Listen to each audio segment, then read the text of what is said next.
না বাপজানেরা, যুবকেরা, আমাদের কলিজার টুকরা সন্তানেরা, এই সমস্ত বক্তাদের ওয়াজ শুনবেন না।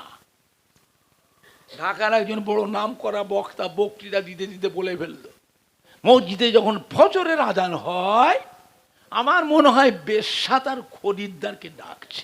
জোরে বলবেন না নাউজুবিল্লাহ। নামাজটা কিসের সঙ্গে সম্পর্ক করলো? আজানটা কি ভাষা? এরা মুসলমান না কাফের? এরা মুসলমান না কাফের? কি করে বলবেন? বিবেকে তো আটকাচ্ছে, চেহারা দেখে, পোশাক দেখে, চালচলন দেখে। হ্যাঁ, নামাজ তো মানুষ পড়েই না, নামাজ তো মানুষ পড়েই না। তবুও রমজান শরীফ মাসে ছেলে পেলেগুলো, আমাদের যুবকগুলো আত্মীয় বন্ধুদের সাথে মিশে, মোবারক মাস, খুশির মাস, আনন্দের মাস, রহমত বরকতের মাগফিরাতের মাস, তবুও ছেলে পেলেগুলো আত্মীয় বন্ধুদের মিশে মসজিদে গিয়ে 20 রাকাত তারাবির নামাজটা পড়ে। সেটা আবার কি করছে? একটা দিন ছিল প্রত্যেকের বাড়িতে দোয়া হতো, সে দোয়াগুলো তুলে দিল। সবাই বাড়াতে মুহররমের দোয়া উঠে গেল। একটা মানুষ মারা গেলে তার নামে কলমাখানি হতো, লাখ কলেমা হতো, ছোলা পড়া হতো, কোরআনখানি হতো। 4-5টা মসজিদের মুসল্লিদের দাওয়াত হতো, সব এসে ওই বাড়িতে বসতো। প্রত্যেকের হাতে থাকতো একটা করে কোরআন শরীফ, পারা কোরআন শরীফ, এক পারা করে সব বেড়াতে, সবাই বসে বসে কোরআন শরীফ। অল্প সময় 2 খতম 3 খতম কোরআন শরীফ পড়া হয়ে গেল, তিলাওয়াত হয়ে গেল। প্রত্যেকটা মানুষের সামনে একটু চা পানি হতো, একটু নাস্তা পানি হতো, করে নিয়ে আবার সব বসতো। এতটা করে ছুলা সব ব্যার সামনে। এই মুরব্বীদের জিজ্ঞেস করো না, চ্যাংড়ারা, যুবকরা, তোমরা কি বুঝবে? সর্বনাশ করে দিচ্ছে, দেখতে পাচ্ছ না? আমি কি মিথ্যা বলছি না সত্য বলছি? প্রত্যেকের সামনে এতটা করে ছোলা দেওয়া, সবাই ছোলার দ্বারা একটা করে টানতো কলমা শরীফ, একবার করে কলমা শরীফ, একটা করে ছোলা, একবার করে কলমা শরীফ, একটা করে ছোলা। একবার কলেমা শরীফ তিলাওয়াত করলে জিন্দা এবং মুর্দার জীবনের 4000 গুনাহকে আল্লাহ মাফ করে দেয়। পড়া হতো কতবার? 1,25,000। 1,25,000। চিন্তা করেছেন? সব আস্তে তুলে দিল। হ্যাঁ, কবর জিয়ারতটা হতো, মসজিদের ইমাম সাহেব মাইকে বলে দিত, বাবা অমুক তারিখে কবর জিয়ারত হবে, সবাই চলে এসো, ছেলে ছোকরা, জওয়ান যুবক, মুরব্বী মুসল্লি সব। প্রত্যেকে কবরস্থানে গিয়ে ফুলের বাগানের মতো সব যে গোল করে ঘিরে, যার যেখানে বাপ শুয়ে আছে, মা শুয়ে আছে, দাদু শুয়ে আছে, নানা শুয়ে, নাতিরা, পোতারা, ছেলেরা সেইখানটায় গিয়ে কবরস্থানের চতুর্পাশে গেলাম, সেই সব গুণ সব তুলে দিল। কথাটা ঠিক বলছি না ভুল বলছি? কি হচ্ছে আস্তে আস্তে? একজন আসছে আমাদের মাঝে, সমাজের বুকে, সে এসে নিজেকে আবার নবী দাবি করবে, নবী বলে প্রতিষ্ঠিত হবে, তারপরেই সে নিজেকে খোদা দাবি করবে। ওর নামটা কি? কি নাম? কি বললো? আপনারা বলতে পারলেন না? কি নাম? দাজ্জাল। আসবে না মিথ্যে কথা? এটা আপনি জানেন না? 1,24,000 মতান্তরে 2,24,000 নবী, রসুল, পয়গম্বর, প্রত্যেকটা নবীরা যে যার উম্মতকে সতর্ক করেছে দাজ্জাল সম্বন্ধে। বুঝলেন? এই দাজ্জাল আসবে আমাদের মাঝে। আমরা তো আখিরি জামানার পয়গম্বরের উম্মত। কি বাবা, আবার কি আমরা দাজ্জালকেও কি নবী বলে মানবো? আপনারা মানবেন? মানাতে গেলে কি করতে হবে? দাজ্জাল আসবে আগে তার পরিবেশ তৈরি করা লাগবে। এই এতক্ষণ যে বক্তৃতা, এইগুলো সব দাজ্জাল আসবার পরিবেশ তৈরি হচ্ছে। আপনি বলছেন দাজ্জালকে আমরা নবী বলে মানবো না। আপনি মানবেন না তো কি হয়েছে? আপনি তো মরে যাবেন কদিন পরে। আপনি তো কদিন পরে মরে যাবেন। আপনার ছেলেগুলো, বাচ্চাগুলো, নাতিগুলো বড় হবে, ওরা ওদের ঘরে দিয়ে দাজ্জালকে আপনার বাড়িতে নবী বলে ঢোকাবে। কি করবেন? কবর থেকে এটা আটকাবে? থাক, এই ঢুকাসনি, মানিসনি, থাক, কবর থেকে তো বলবে। কথাটা আপনার মাথায় ঢুকছে না? ঢুকছে না? আমরা তো মরে যাব। আমাদের ছেলে পেলে নাতি পোতাগুলো দাজ্জালকে আপনার বাড়ি বাড়িতে নবী বলে ঢুকাবে, আপনি কি করবেন? তাহলে মরবার আগে নিজের বাড়ির পরিবেশটাকে বাঁচান, বাড়ির পরিবেশ বাঁচান। আমার ভাইজানরা, বাপজানেরা, যুবকেরা, আমাদের কলিজার টুকরা সন্তানেরা, এ মাটি হলো আল্লাহর অলিদের মাটি, হাক্কানি পীরে কামেলদের মাটি, নায়েবে নবী আশেকে রসুলদের মাটি। এই মাটিতে জানা অজানা হাজার হাজার আল্লাহর অলিয়ে কামেল, আউলে কেরাম, হাক্কানি পীরে কামেলদের খেদমত মেহনত আছে না নাই? একটু হানা কথা বলে। আপনি বলতে পারেন তার ভিতরে ফুরফুরা শরীফের দাদা পীর কেবলা রহমাতুল্লাহ, দাদা পীর কেবলার কলিজার টুকরা 5 হুজুর কেবলা গণ, দাদা পীর কেবলার মোহাব্বতের খলিফা গণ, শশীপুর আল্লাহ মুফতি গোলাম সাহেব, আল্লাহ আব্দুল জব্বার সাহেব রহমাতুল্লাহ, কুমড়ো কাশবু আব্দুল সত্তার সাহেব, রাজারহাট নিউ টাউনে পীরডাঙ্গা মাহমুদ বক্তিয়ার, হাতিয়ার আমার ইদারুল হক সাহেব, বুঝলেন না? আমার ভাইজানরা, বাপজানেরা, আল্লাহ পাকের নিয়ামত, আল্লামা রুহুল আমিন আহমদ, আল্লামা নিসার উদ্দিন আহমদ, একে ফজলুল হক সাহেব, ডক্টর শহীদুল্লাহ সাহেব, মঈজুদ্দিন হামিদি, বজলা করিম দরগাপুরি রহমত। এটা নামগুলো শুনেছেন না শোনেন নে? চ্যাংড়াগুলো বুঝতে পারছে? আপনার একটু হানা বলে তো ওরা তো বুঝতে পারবে, বিশ্বাস করবে। ফুরফুরা আসবে দাদা পীর কেবলা রহমত, তারও কিছু মেহনত আছে না? না, কিছু হলেও তো বলতে পারবেন।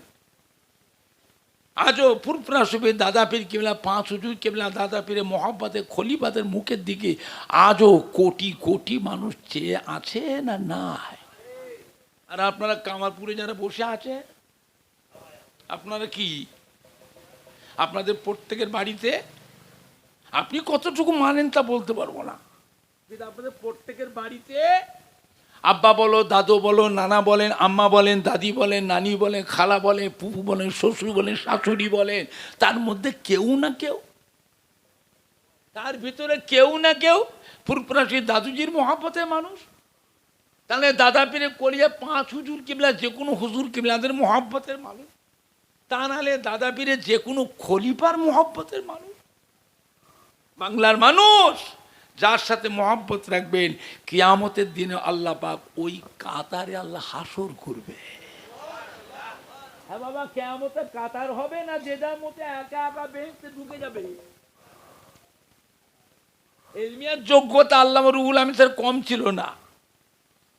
মঈজুদ্দিন হামিদ বজরা করিম দরগাপুরি রহমাতুল্লাহ আলাইহ, একে ফজলুল হক ডক্টর শহীদুল্লাহ রহমাতুল্লাহ আলাইহ, আল্লামা মুফতি গোলাম সরওয়াজ, আল্লামা আব্দুল জব্বার সাহেব রহমাতুল্লাহ আলাইহ, ইলমিয়ার যোগ্যতা, শিক্ষার যোগ্যতা কম ছিল না। তারপরেও তারা গিয়ে ফুরফুরা শরীফের দাদা পীরের দামান ধরলেন কেন? হ্যাঁ কেন?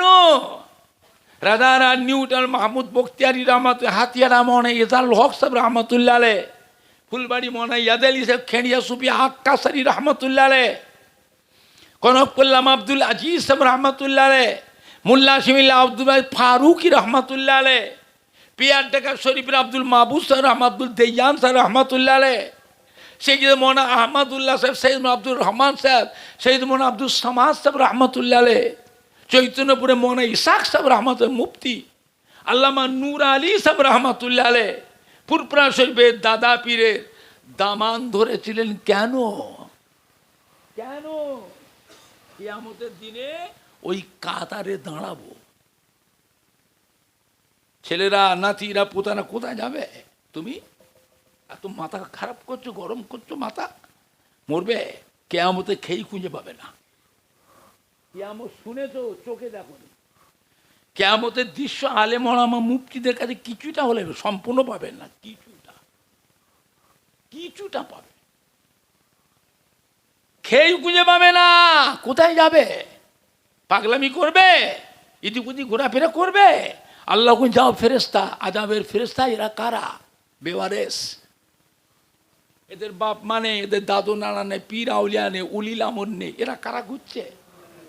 এরা বেমারে। এতে করে নিয়ে যে টেনে টেনে নিয়ে যে জাহান নামে ফেলে দিকে যা, বাট জাহান নামে ফেলে দিকে যা। সময় যখন আসবে বুঝতে পারবেন, বিপদে যখন পড়বে না, ছুটে ছুটে ছুটে ছুটে গিয়ে নিজের আব্বা দাদু মা দাদি নানা নানির পেছনেই তো গিয়ে দাঁড়াবে। কোথায় যাবে? কোথায় যাবে? এই কাতার আল্লাহ নবীর কাতার, সেই কাতার মিল হয়ে একসাথে আল্লাহর রহমতের বেহেশতে চলে যাবেন। জোরে বলবেন না? আর একটু জোরে বলা যাবে না? বুঝেছেন? আখিরি জামানা এটা। দুনিয়ার শুরুতে না শেষের দিকে, ভালোর দিকে না খারাপের দিকে। এরপরে একটু একটু ভালো হবে না আরো খারাপ হবে? দেখছেন না কি হচ্ছে? ছেলে পেলে যাচ্ছে রাস্তা দিয়ে, মোটর সাইকেল করে, গাড়ি করে, সাইকেল করে যাচ্ছে, মা বাপের কবরে পাশ দিয়ে যাচ্ছে, একটু কবরের কাছে সালামটাও দেয় না, সালামটাও দেয় না। সালাম দোয়াটা কি? সুন্নত। সালাম দোয়া সুন্নত। আর জবাব দিয়া কোনটা গুরুত্ব বেশি? সুন্নতে। একদিন বৎসরে সুন্নত পেলে, হ্যাঁ, যেখানে সালাম দেওয়াটা সুন্নত, জবাব দিয়া উত্তর দিয়াটা ওয়াজিব, তাহলে সালামটা কাকে দিলেন? তাল গাছটাকে না খেজুর গাছ বাঁশ গাছটাকে না কবরের ঢিপিটাকে? ঢিপিটাকে সালাম দিলে, হ্যাঁ, না সালামটা আপনার হাওয়ায় উড়ে গেল? হ্যাঁ, মানুষ মরে যায়, রুহুটা জিন্দা না মুর্দা? রুহ জিন্দা না মুর্দা? ফুরপুরা শরীফের মুফতি আজম দাদা হুজুর কেবলার কলিজার টুকরা হযরত মেজিলা হুজুর পীর কেবলা রহমাতুল্লাহ আলাইহ ডানকুনিতে একটা মাহফিল করতে গেছিলেন। মাহফিলে গিয়ে দেখতেন তুমুল ঝগড়া হচ্ছে। আল্লাহর ওলি মেজিলা হুজুর কেবলা অবস্থা দেখে জলসার দিকে না গিয়ে, জলসা ঢুকতার আগে এক বাড়িতে, এক হাজি সাহেবের বাড়িতে উঠে পড়লেন। হাজি সাহেবের বাড়িতে উঠেছেন, মাইক অপারেটর কেমন জানতে পেরে মেজিলা হুজুর কেবলার কাছে এসে গলায় গামছা দিয়ে মেজে হুজুরের পায়ে বড় করছে, বাবা ফুরফুরার পীর, বাবা আমাকে বাঁচাও। এই বাবা তুমি কে? বলে আমি হিন্দুর ছেলে বাবা, আমি মাইক অপারেটর, গরিব মানুষ, ধার দিনা করে দুটো জেনারেটর কিনেছি বাবা। আপনি ফুরফুরার পীর বাবা আসছেন বলে আপনার মাহফিলে প্রথম নিয়ে এসেছি। এনে হুজুর স্টার্ট করছি, হুজুর একটা জেনারেটর চলছে আর একটা জেনারেটর চলছে না, একবার করে ধক ধক ধক ধক চলছে আর বন্ধ হয়ে যাচ্ছে, ধক ধক করে চলছে আর বন্ধ হয়ে যাচ্ছে। ছেলে চুকরা যুবকদের কথা শুনে মিস্ত্রি নিয়ে এসে নতুন জেনারেটরটা খুলে ফেললাম। খুলে দেখছি মেশিনারি পার্ট যন্ত্রপাতি সবই ঠিক আছে, ফিট করি স্টার্ট করছি, ওই ধক ধক করে চলছে আর বন্ধ হয়ে যাচ্ছে। ছেলে যুবকগুলো হুজুর বলছে কাল সকালে তো ঠেকাবো, আমাদের এত টাকা খরচ করে সুন্দর প্রোগ্রামটা নষ্ট করে দিলি, আমাকে মারবে বলছে, বাবা আমি গরিব মানুষ, আমাকে বাঁচাও বাবা। মেজিলা হুজুর পীর কেবলা রহমাতুল্লাহ বললেন, বাবা তোমার জেনারেটর দুটো কোথায় বসিয়েছ, আমাকে নিয়ে চলো, আমি দেখবো তোমার জেনারেটরে কি রোগ ধরেছে, কি ব্যারাম ধরেছে, কি অসুবিধা হয়েছে, আমি দেখব, আমায় নিয়ে চলো। আচ্ছা মেজিলা হুজুর কেবলা বলছেন আমি দেখবো, মেজ হুজুর কি জেনারেটরে মিস্ত্রি? কথা বলে না, মিস্ত্রি কি দেখবে? আমায় নিয়ে চলো বাবা, তোমার জেনারেটরে কি রোগ ধরেছে, কি ব্যারাম ধরেছে, আমি দেখব। মেজিলা হুজুর কেবলা আসলেন, ওরে বাপরে বাপ, মানুষের ঢল নেবে গেছে তো, আলেম মওলানা হাফেজ কারি ইমাম হাজি চেনা ছোকরা যুবক জওয়ান কমিটি সব একদম মেজে হুজুরের সাথে। মেজে হুজুরকে যেই ধরেছে, কোথায় বসিয়েছ? এই যে হুজুর প্যান্ডেল আর লাইটিং এর জেনারেটর তো ওই মাথায় বসিয়েছি, আরে স্টেজ আরে মাইক এর জেনারেটরটা পাশে একটা পুকুর আছে, পুকুরের পাড়ে বসিয়েছি। মেজিলা হুজুরকে যেই ধরেছে, এই যুবকেরা এদিকে, কমিটির ছেলেরা এদিকে, এইখানে জেনারেটরটা বসাতে কে বললো? কাকে জিজ্ঞেস করে বসিয়েছ? এই পুকুরে পাড়ে। হ্যাঁ ধরো ধর জেনারেটর তোল, এখান থেকে তোল। 10-12 জন যুবক বড় জেনারেটর ধরে শূন্যে আলোক করে ওই দিকে যা, ওই জেনারেটার পাশে বসা, ওইখান থেকে বসা। ছেলে ছোকরা জওয়ানরা ধরে শূন্যে আলোক করতে ওই পারে বসে। মেজে হুজুর কেবলা ডাকলেন, মিস্ত্রি এদিকে এসো বাবা। হয়েছে হয়েছে বাবা, রোগ ধরা পড়েছে। মিস্ত্রি ওই জেনারেটরটা চালাও তো। এক চান্সে চালু হয়ে গেল, ধক ধক ধক ধক করছে, আলোয় আলো হয়ে গেছে সব। মেজে হুজুর কিবলা আস্তে আস্তে এসে ওই হাজি সাহেবের বাড়ি থেকে উঠলে একটু নাস্তা পানি করবে। নাস্তা পানি ছেলে ছোকরা জওয়ান আলেম মনাই ইমাম হাফেজ হাজি গাজি সব যে মেজে হুজুরকে ভিড় করেছে। হুজুর কি করলেন হুজুর? কেন বাবা, কেন বাবা? না জিজ্ঞেস করছি হুজুর, সন্ধ্যা থেকে রাত 9টা বেজে গেছে, মাথা খারাপ হয়ে যাচ্ছে হুজুর, আমরা জেনারেটরটা চালাতে পারলাম না, আপনি আসেন না, কি করলেন যে জেনারেটরটা চালু হয়ে গেল? বাংলা আসামের হাদি মুফতি আজম হযরত দাদা হুজুর কেবলা কলিজা টুকরা মেজলা হুজুর বিকেলা বলে বাবারা পুরপুরা সব এগিয়েছেন। আপনার দাদা পীরের মাজারের সামনে যে মসজিদ, ওই মসজিদের পাশে আমার হুজরাখানা। আপনাদের দাদা পীরের মাজারের সামনে যে মসজিদ, ওই মসজিদের পাশেই হলো আমার হুজরাখানা। ওই জায়গায় বসে বসে আমি আবু জাফর এলমে তাসাউফ এলমে মারিফাতে সবগুলো মস্ত করে করে আল্লাহ রব্বুল আলামিন আমি আবু জাফরের কলবের চোখ, অন্তরের চোখ আল্লাহ খুলে দিয়েছেন। আমার এই কলবের চোখ, অন্তরের চোখ দিয়ে আল্লাহ পাক দুনিয়ার এক প্রান্ত আর এক প্রান্ত, 7তম আসমান 7তম জমিন আল্লাহ পাক আমি আবু জাফরকে আল্লাহ দেখায়। ও বাবারা, ওই যে পুকুরের পাড়ে জেনারেটরটা বসিয়েছ, ওই জায়গায় একটা পুরাতন নামাজি মুসল্লি বান্দার কবর আছে। মানুষ মরে যায়, রুহ জিন্দা না মুর্দা? আপনি জানেন আপনার শরীরের মধ্যে এমন একটা গোস্তের টুকরা আল্লাহ বানিয়েছে যে গোস্তের টুকরাটাকে আগুনে সেদ্ধ করলেও সেদ্ধ হবে না। বাঘে যদি খায়, কুমিরে খায়, মাছে খেয়ে এলায়, হজম হবে না, পায়খানা রাস্তা দিয়ে বেরিয়ে যাবে। পানিতে কাদাতে মাটিতে পুঁতে রাখেন, পচবেও না, গলবেও না। আল্লাহ রব্বুল আলামিন প্রত্যেকটা মানুষের ওই জিনিসটা আল্লাহ সৃষ্টি করেছেন। আবার আল্লাহ ওই জিনিস থেকে আল্লাহ মানুষকে জিন্দা করে তুলবে কিয়ামত। বুঝলে আমার ভাইজানরা, বাপজানেরা, যুবকেরা, কাদাকে ছেনে, মাটি ছেনে পানি দিয়ে কাদা করে ইট তৈরি করা হয়। কি হয়? ইট। ওই ইটটাকে 2000 বছর কাদাতে পাঁকে পুঁতে রাখেন, ইটটা গলে মাটি হবে তো। তো কি উঠা? লোহা না তামা না কাঁসা না পেতল না দস্তা? কি উঠা? আল্লাহ রব্বুল আলামিন এমন একটা শরীরের মধ্যে একটা গোস্তের টুকরা আল্লাহ বানিয়েছে যেটা বাঘ, ভাল্লুক, সিংহ মাছে খেলেও হজম হবে না, আগুনে পোড়ালেও সেদ্ধ হবে না, পুড়বে না, পাকে পুঁতে রাখলেও পচবে না, গলবেও না। আবার আল্লাহ এই মানুষকে আবার জীবিত করবেন না করবেন না? একটু আনা কথা বলে।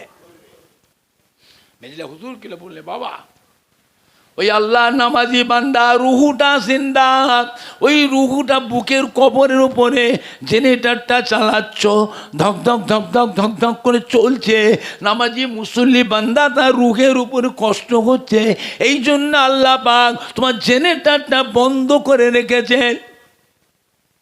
আমি আবু জাফর আমার রুহানির চোখ দিয়ে যখন আল্লাহ দেখালেন, জেনারেটরটা তুলে সরিয়ে বসালাম, আল্লাহ পাকের হুকুমে আবার জেনারেটরটা চালু হয়ে গেল। দাদা পীর কেবলা রাহমাতুল্লাহ আলাইহি একটা গোলাপ ফুল গাছে আল্লাহ পাক 5টা ফুল দিয়েছিলেন। কটা ফুল? 5টা। এক একটা ফুলে আল্লাহ এক এক রকমের খুশবু দিয়েছিলেন, বুঝলেন। দাদা হুজুর কেবলার আমার তো একটা তসবি ছিল 1000 দানা। কত দানা? 1000 দানার তসবি। দাদা হুজুর কেবলার ওই একটা তসবি রাখতে গেলে একটা ধামা লাগবে, একটা ধামা। দাদা হুজুর কেবলা ঈশার নামাজের আগে খাওয়া দাওয়া করতেন, খাওয়া দাওয়া করে ঈশার নামাজ পড়তেন, দোয়া দুরুদ পড়ে ওই তসবিটা নিয়ে দাদা হুজুর বসতেন। দাদা হুজুরের ইবাদতের জায়গা কোনটা? কোনটা গো? দাদা হুজুরের মাজারে ঢুকতে যে ডান দিকে দায়রা শরীফ দেখেন না, দায়রা শরীফ, এটা হলো দাদা হুজুরের ইবাদতের জায়গা। ওই তসবিটা নিয়ে বসতেন দাদা হুজুর। ওই তসবি পড়তে পড়তে মসজিদে ফজরের আযান হয়ে যেত।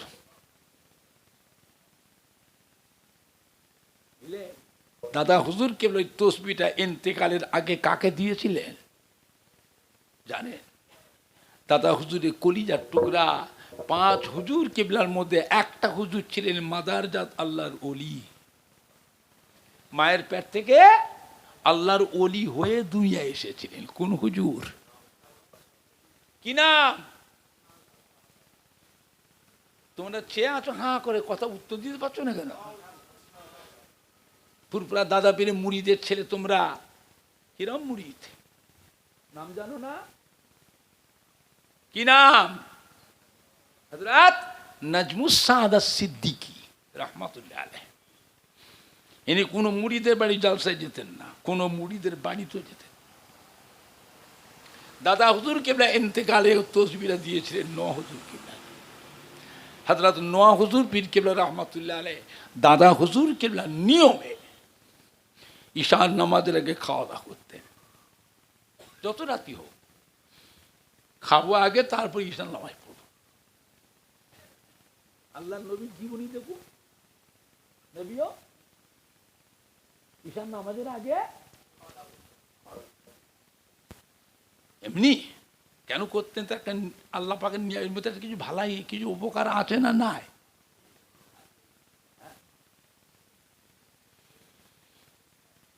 ঈশার নামাজ পড়ে ন হুজুর কিবলা কারোর সাথে কথা বলতেন না। ওই তসবিটা নিয়ে বাড়ির ভিতরে হুজুর বসতেন ঘরে, ঘরের মধ্যে বসতেন। এই তসবি পড়তে পড়তে মসজিদে ফজরের আযান হয়ে যেত। ফজরের নামাজ পড়ে নওয়াজুবি কিবলা দুটো হাত তুলে আল্লাহ পাকের দ্বারা মোনাজাত করতেন, চোখের পানি ফেলে কেঁদে কেঁদে। মদিনার রওজা মোবারক থেকে আমার আপনার নবী, নূর নবী, দয়ার নবী, হায়াতুন নবী এসে নওয়াজুবি কিবলা পাশে দাঁড়িয়ে মোনাজাতে শামিল হতেন। আল্লাহ রাসূল ডাকে, বাবা নাজমুস সাআদাত, ও বাবা নাজমুস সাআদাত, মোনাজাত শেষ করেন বাবা, আপনার দোয়া আল্লাহ পাকের দরবারে কবুল হয়ে গিয়েছে।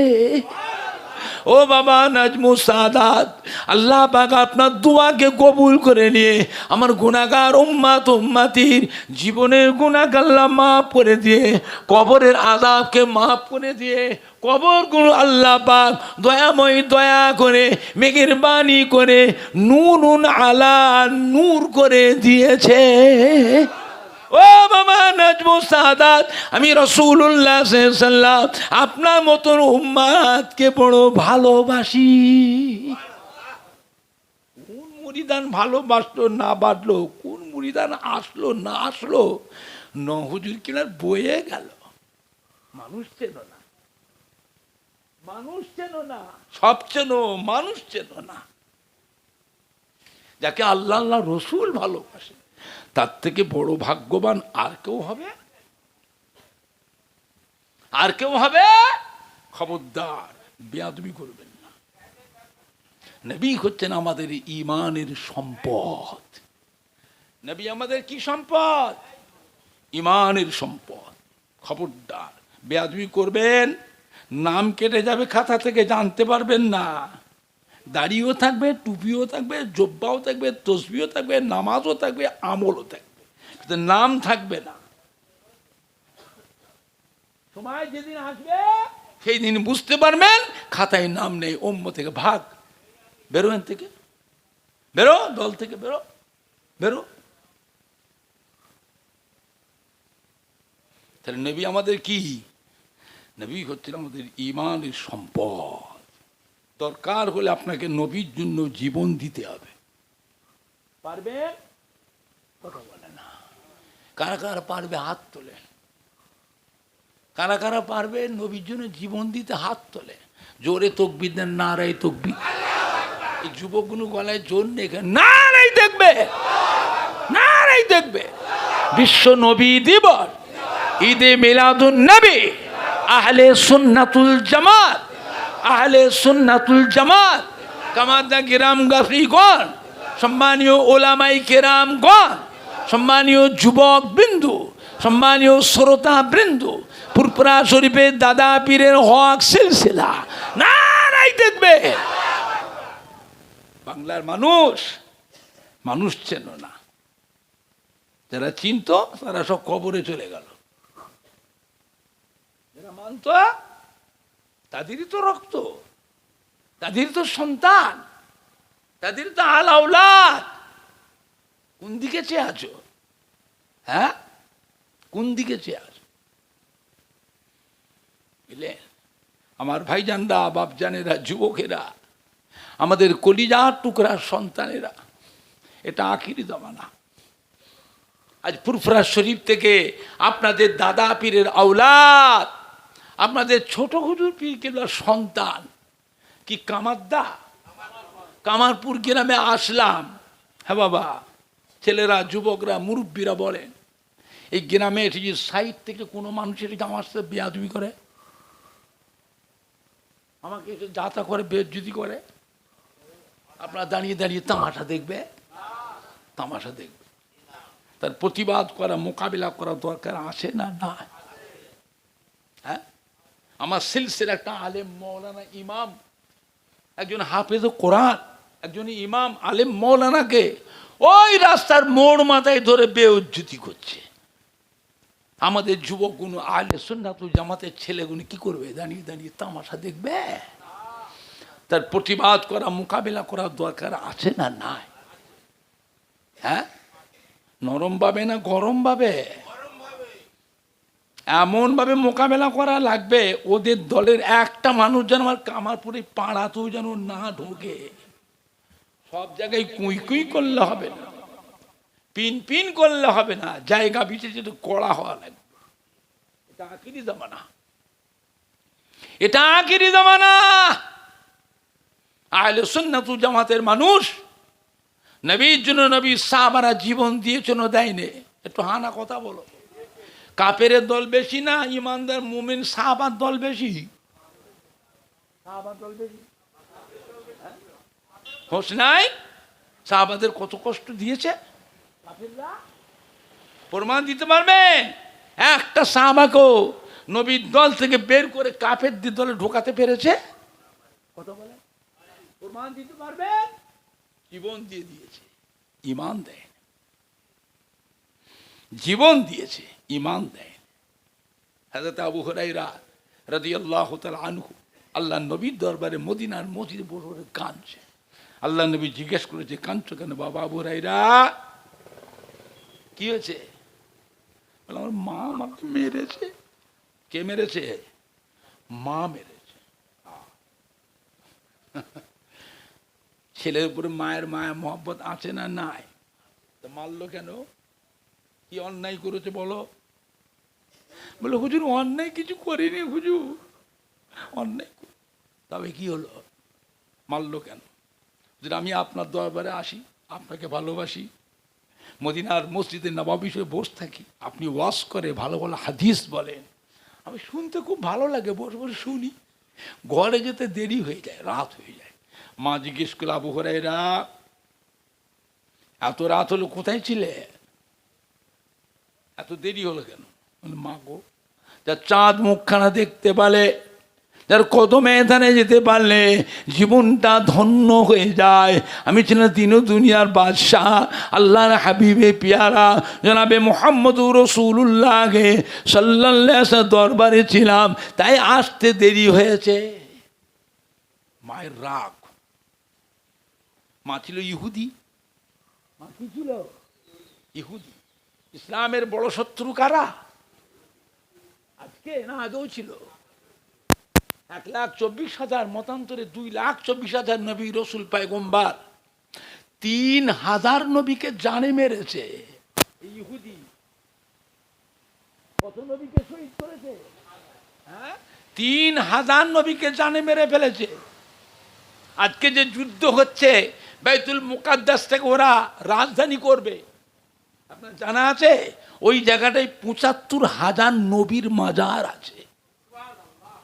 একটা দুটো নবী নয়, 75,000 নবীর মাজার আছে। এইটাকে কাফেররা রাজধানী করবে, বোঝেন? আমার ভাইজানরা, বাপজানেরা, যুবকেরা, ইসলামের বড় শত্রু হলো ইহুদি। আগে থেকেই ছিল। কথা ঠিক না ভুল বলছি? বুঝলেন না?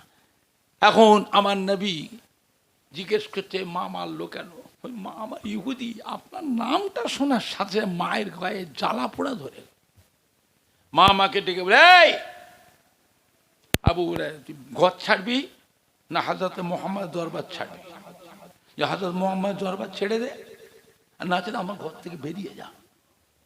আমি কি বললাম, মা গো, দরকার পড়েছে আপনার ঘর কেন, বাড়ি কেন, সর্বহারা হতে পারি, একটা মুহূর্তের জন্য আমি ঈমান হারা হতে পারবো না। আল্লাহ দিলে হবে না? মা ধরে মার। আমি বললাম, মা গো, তোমার গায়ে যত শক্তি আছে আমাকে মারতে থাকো, আমাকে মারতেই থাকো। ও মা, আমি জীবন দিয়ে দেবো, জীবন দিয়ে দেব, একটা মুহূর্তের জন্য আল্লাহ নবীর দরবারে যাওয়া ছেড়ে দিতে পারবো না। মা আমাকে মেরে ঘর থেকে বের করে দিয়েছে। মা আমাকে ঘর থেকে মেরে বার করে দিল। আল্লাহ নবী শুনলেন, শুনে কি বলেছিলেন, বাবা আবু হুরায়রা, আমি আল্লাহ নবী হওয়া সত্ত্বে তোমার মায়ের ব্যাপারে আমি কিছু বলতে পারবো না। তোর মায়ের বিচার করার অধিকার আল্লাহ পাক আমাকে দেন। যাও তুমি মায়ের কাছে ফিরে যাও। কাঁদছে, আমি যাবো না, আমি যাবো না হুজুর। কেন যাবে না? মায়ের কাছে গেলে মা আমাকে আরো মারবে, মা আমাকে আরো মারবে। আল্লাহ নিয়ে যাও, তোমার মা তোমায় মারবে না, আর মারবে না, যাও। না আমি যাবো না হুজুর। আমার কাছে তুমি লালিশ করতে এসছো, মায়ের নামে অভিযোগ করতে এসছো? হ্যাঁ, তোমার মায়ের নামে অভিযোগ করতে এসেছো, মায়ের নামে লালিশ করতে এসেছো? আবু হুরায়রা, ইয়া রাসূলুল্লাহ, ইয়া হাবিবাল্লাহ, মায়ের নামে অভিযোগ করতে আসিনি, লালিশ করতে আসিনি, আমি এসেছি বলতে চাই, আপনি আল্লাহর পেয়ারা হাবিব, আমার মায়ের জন্য একটু দোয়া করে দেন। আল্লাহ পাক যেন আমার মাকে ইমানের কলেমা পড়ে মুসলমান করে নেয়। আল্লাহ নবী সাহাবায়ে কিরামদের নিয়ে দুটো হাত তুলে মুনাজাত করলেন। নবীর হাত তুলতে দেরি হয়, দোয়া পড়তে দেরি হয়, আল্লাহ দমে তা কবুল হতে মোটেই দেরি হয় না। জোরে বলুন, আর একটু জোরে বলুন। আল্লাহ পাক আমার আবু হুরায়রা মাকে ইমানের কলমা পড়ে মুসলমান করে নিলেন। নবী দোয়া শেষ করলেন। হযরত আবু হুরায়রা কাঁদতে কাঁদতে মদিনার মসজিদে নববীতে বেরিয়ে ছুট বাড়ির দিকে যাচ্ছে। পেছন থেকে কয়েকজন সাহাবা জামা ধরে পেছন থেকে টান দিয়েছে, থাম, ছুটছিস কেন, কি হয়েছে? আবু হুরায়রা তো কোনো ঝামেলা ঝঞ্ঝট, সাদা সিধে মানুষ, কোনো ফিতনা ফসাদের মানুষ না। এই মানুষটি কাঁদতে চা, ছুটছে, ব্যাপারটা কি? আবু হুরায়রা বলে, আমায় ছেড়ে দে ভাই, ধরিস নি, আমাকে ছেড়ে দে, আমায় আগে যেতে দে। কেন না, আল্লাহ নবী আমার মায়ের জন্য দোয়া করেছে। দোয়াটা কে করেছে? আল্লাহ নবী দোয়া দেখতে চায়। আমি মায়ের কাছে ছুটে ছুটে আগে পৌঁছাবো, না আল্লাহ নবীর দোয়াটা আমার কাছে আগে পৌঁছে গেছে আমি এটা দেখবো? জোরে বলবেন না। ছুটে ছুটে ছুটে ছুটে বাড়ি পৌঁছালেন। ঘরে গিয়ে দেখছে মা নেই। মা কোথায়? হামামখানায়। মা ছিল গোসলখানায়। দরজা যে লক করলেন। গোসলখানা পেতে আওয়াজের, কে রে বাবা? মা গো আমি আবু হুরায়রা এসেছি বাবা, অপেক্ষা কর, আমি আসছি, গোসল করছি। মা যে গোসলখানার ভিতর থেকে মায়ের যে গলার স্বর আওয়াজটা পেয়েছিলাম, তাতে আমি বুঝতে পেরে গেলাম আমার মায়ের কাছে আসার আগে আল্লাহ নবীর দোয়াটা আমার মায়ের নসিবে আগে কবুল হয়ে গেছে। মা গোসল করে বেরোলেন। বুড়ি মানুষ, চুল পাকা, তখনও দেখছি মা গোসল করেছে। মায়ের ভিজে চুল থেকে যখন গোসলে মায়ের টপকে টপকে পড়ছে। মা আমাকে বললে, বাবা আবু হুরায়রা ভুল করেছি বাবা, তোকে মেরে আমি ভুল করেছি। কেন মারলাম? ছেলেটা তো বোনার গানের আড্ডায় যায় রে, জুয়ার আড্ডায় যায় রে, মদের আড্ডায় যায় রে, কোনো খারাপ জায়গায় যায়। আমার ছেলে গেছে দিন দুনিয়ার বাদশা আল্লাহর হাবিব পিয়ারার দরবারে, আমি মারলাম। কেন মারলাম? তোকে মেরে বাবা সারা রাত চোখে ঘুম আসে না, সারা রাত আমি না খাইনি, শুকিয়ে আছে, এই ছেলেটাকে মারলাম। ওরে বাবা আবু হুরায়রা আমাকে নিয়ে চলো, আমিও যাব তোমার সাথে। তোমার নবী কোথায় আছেন? আমাকে নিয়ে চলো। আমি তোমার নবীর কাছে গিয়ে তোমার নবী নূরের হাত ধরে আমি মা ইমানে কলেমা পড়ে মুসলমান হয়ে যাব। আবু হুরায়রা মাকে নিয়ে আসলেন। আল্লাহ নবীর দরবারে এসে মা আমার নবী পাকে নূরের হাত ধরলেন। আমার নবী পড়িয়েছিলেন, আশহাদু আল্লাহ ইলাহা ইল্লাল্লাহু ওয়াহদাহু লা শারীকা লাহু ওয়া আশহাদু আন্না মুহাম্মাদান আবদুহু ওয়া রাসূলুহু। আবু হুরায়রা মা ইমানে কলমা পড়ে মুসলমান হয়ে গেলেন। জোরে বলুন, আর একটু জোরে বলুন। হ্যাঁ, গভীর রাত্রিরে আল্লাহ নবী হুজরা শরীফ থেকে বেরিয়েছেন তাহাজ্জুদের নামাজ পড়বে।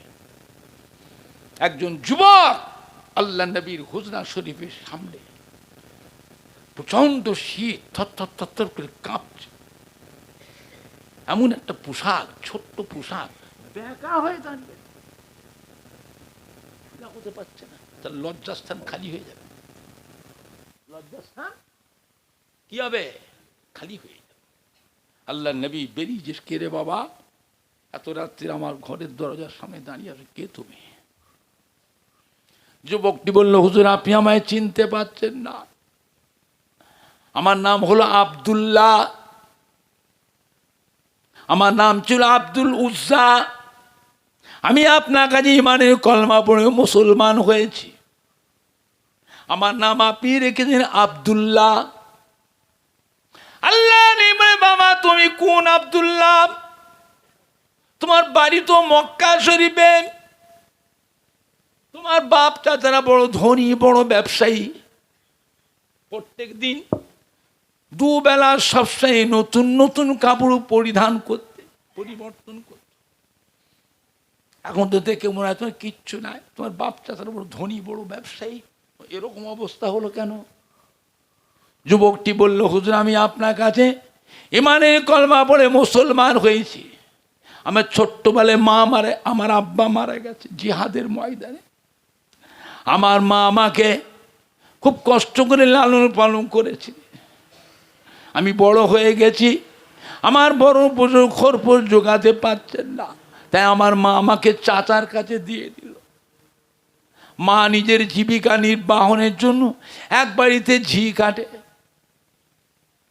আমার চাচাকে বললাম, চাচা যান, আপনি তো জানেন হাজরাতে মুহাম্মদ তিনি আল্লাহ নবী, আল্লাহ রসুল পয়গম্বর।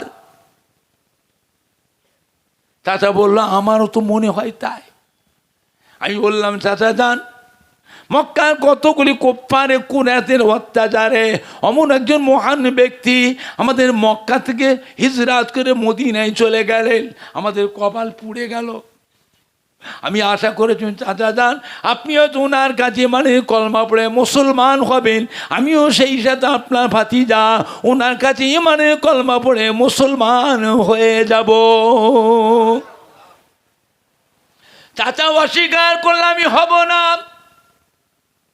আমি হব না। আমি তোকে বললো চাচা যান আমি তো আপনার অপেক্ষায় আছি, আপনি হলেই আমি হব। আপনি যখন অস্বীকার করলেন আমি তাহলে ওনার কাছে মানে কলমা পড়ে মুসলমান হয়ে গেলাম। চাচা রেগে গেল, রাগ। এই তুই জানিস এই মানে কলমা পড়ার জন্য তোর পরিণামটা কি হবে? যা, আজ থেকে তোকে আমি সমস্ত সম্পত্তি জিনিস থেকে বঞ্চিত করে দিলাম, বেরিয়ে যা। আমি বললাম চাচা যান আপনি সমস্ত জিনিস থেকে বঞ্চিত হয়ে যাবেন, তাতে আমার কোনো দুঃখ নেই।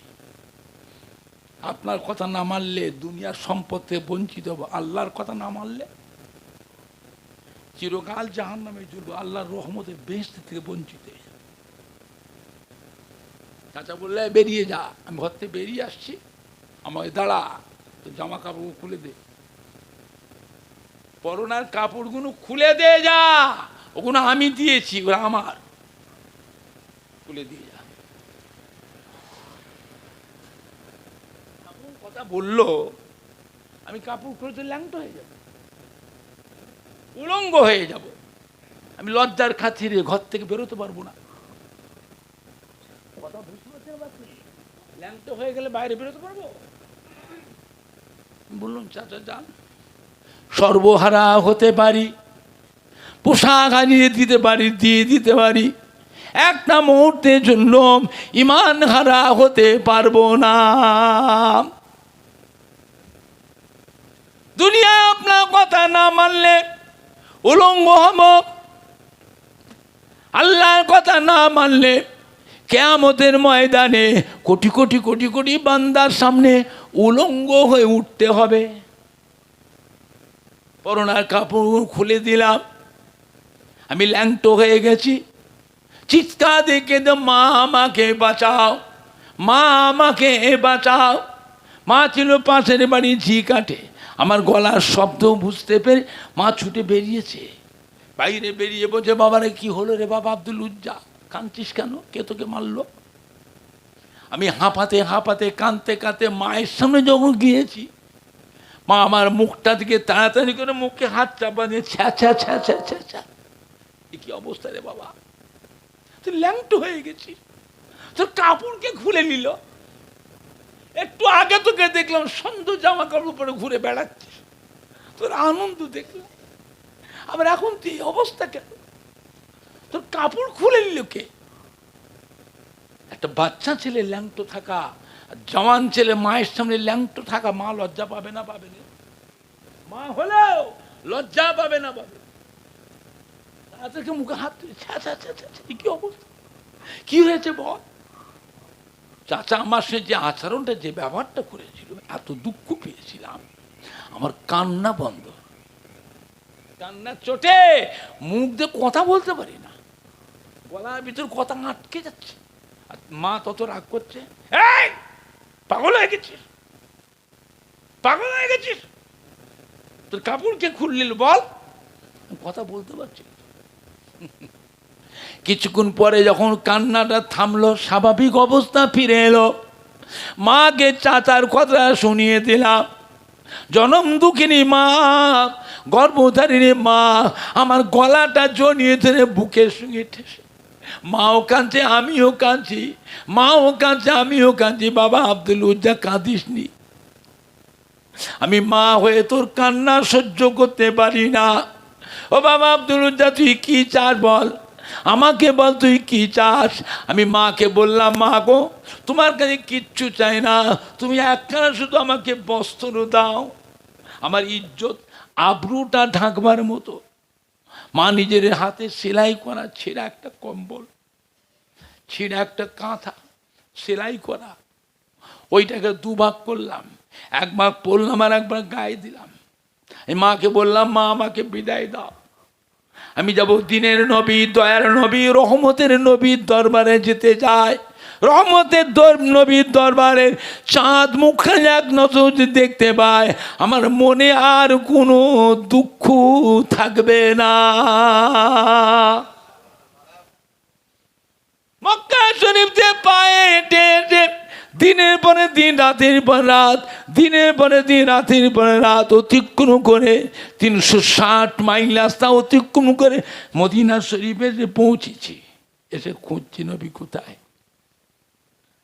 যখন জানলাম হুজুর হুজরাত শরীফে আরাম ফারমাচ্ছে, আমি দরজার সামনে অপেক্ষায় আছি, হুজুর কখন বেরোবে, হুজুর কখন বেরোবেন। হুজুর বেরোলে হুজুরের চাঁদ মুখ, আপনার নূরের চাঁদ মুখখানে এক নজর দেখতে পায়, আমার মনে আর কোনো দুঃখ থাকবে না। জোরে বলুন সুবহানাল্লাহ। নবী পাক ওই যুবকটার মুখের কথা শুনছিলেন, দয়ার নবীর মোবারক চক্ষু দিয়ে ঝরঝর ঝরঝর চোখের পানি, দাড়ি মোবারক গুণ আল্লাহ নবীর ভিজে যাচ্ছিল। নবী ডাকলে, আয় আমার সাথে আয়, এই আমার ঘরে ঢুকায়, ঢোক, আমার হুজুরে ঢুকায়। আল্লাহ নবীর ঘরের মধ্যে নিয়ে যে আল্লাহ নবীর নিজের ব্যবহার কৃত দুখানা কাপড় ওই যুবকটাকে দিন, ধর এটা আমার ব্যবহারকৃত কাপড়, তুই ব্যবহার করবি, পরবি, ধর। বলেন, আল্লাহ নবীর ব্যবহারকৃত পুরাতন কাপড় হলেও ওই কাপড় দুটোর দাম উম্মতের কাছে দাম আছে না নাই? আল্লাহ নবী হাতটা ধরে নিয়ে গেলেন মদিনার মসজিদে নববী শরীফ, সাহাবাদের ডাক। এদিকে বাবা অসহায়, নিরাশ্রয়, নব মুসলিম, আমি রাসূলুল্লাহকে দুখানা বস্ত্র দিয়েছি, আপনারাও দেবেন, নিয়ে যাও, যা কিছু প্রয়োজন সবাই দেবে। সাহাবারা বললে, হুজুর থাকবে কোথায়? থাকবে মদিনার মসজিদ নববী শরীফে থাকবে। মদিনার মসজিদে নববী শরীফে আল্লাহ নবী রওজা পাকের সামনে দেখবেন একটা জায়গা আছে, পাথরের প্লেট দিয়ে ঘিরে সীমানা করা আছে, সাহাবে সুফা। এই জায়গায় 360 জন সাহাবা ছিলেন, থাকতেন সবসময়। অসহায়, নিরাশ্রয়, নবমুসলিম, অনাথ, অভাবী, গরিব নবমুসলিম, এইগুলোকে আল্লাহ নবী রাখতেন, হুজুর তাদের লালন পালন করতেন। আবার অনেক সময় আল্লাহ নবী সাহাবাদের চাইতেন, বাবারা কিছু দাও, বাবারা কিছু দাও, আমি রাসূলুল্লাহ তো দিচ্ছি, আপনারাও কিছু দেন। সাহাবাদের চাইতেন, তবে এই সাহাবাগুলোকে কিন্তু আল্লাহ নবী নিজেই লালন পালন করতেন। জোরে বলবেন না? আর এটা জোরে বলা যাবে না। আল্লাহ রসুল সাহাবাদের বলুন, বাবাকে নামাজ শিখিয়ে দাও,